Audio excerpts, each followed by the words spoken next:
মনে হয় যে অনেক সময় একটা জিনিস আপনার মনে রাখতে হবে, these are the best players in the country.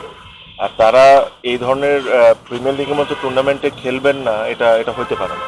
ঠিক আছে, Mustafizur Rahman has been the best performer for Bangladesh for over the years, domestic, international, everywhere. Liton has been the same.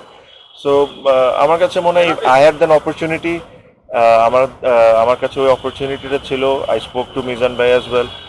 So ওই অপরচুনিটিটা ছিল দেখে আমরা গ্র্যাব করতে পেরেছি। We are lucky.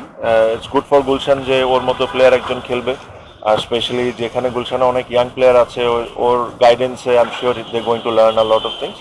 And I really hope that somebody comes up for Mustafiz as well. He will captaining the এটা আমার, I don't decide all this. আমার কাছে মনে হয় যে আমার গুলশান টিমের সাথে আমার সম্পর্ক যখন হয়েছে, এটা তার আগেই কিন্তু টিম হয়ে গেছে, কোচ সেট হয়ে গেছে, সব কিছু। আর মি বিং আ ক্রিকেটার, এখন যাই ওখানে ইনভলভ হওয়াটা, এটা এটা প্রফেশনালিজমের মধ্যে পড়ে না।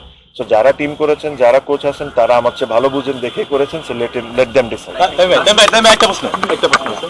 মানে একটু আগে বললেন যে প্রফেশনাল ভিতর পড়ে না, মানে আপনি গুলশান ক্লাবে আছেন, সেটা আলোচনাও হচ্ছে, এবং আপনি মোহামেডানে আছেন, মোহামেডানের অধীনেও। আমি এটাও একটু ইন্টারেস্ট অফ কনফ্লিক্টে পড়ে কিনা, যে আপনি একটা ক্লাবের অনারের মতো বা কাউন্সিলর হতে যাচ্ছেন, কিংবা ওনার না ভাইয়া, that is a very different thing. আর জিনিসটা হলো আপনার ক্লাব নাম হয়ে গেছে, কিন্তু যেটা আপনার এটা আপনারা করেছেন না, এটা আপনিও কিন্তু স্বীকার, মানে আমি টিমের সাথে আছি বলেছি। হ্যাঁ, টিমের সাথে একই সাথে একই প্রিমিয়ার লিগের একই ক্লাব।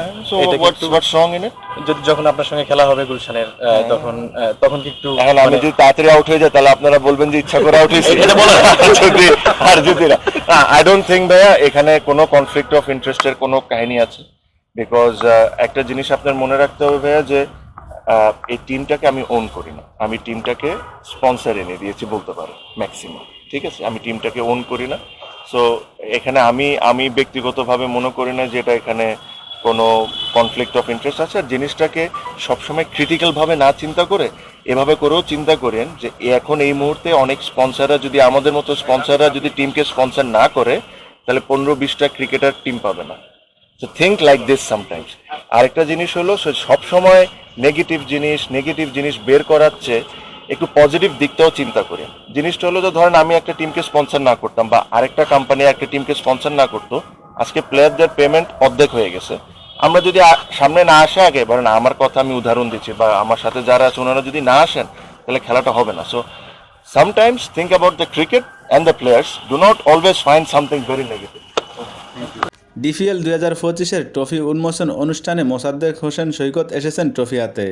কারণ গতবারের ডিফেন্ডিং চ্যাম্পিয়ন আবাহনী, তাই এবারও খেলবেন মোসাদ্দেক আবাহনীর হয়ে।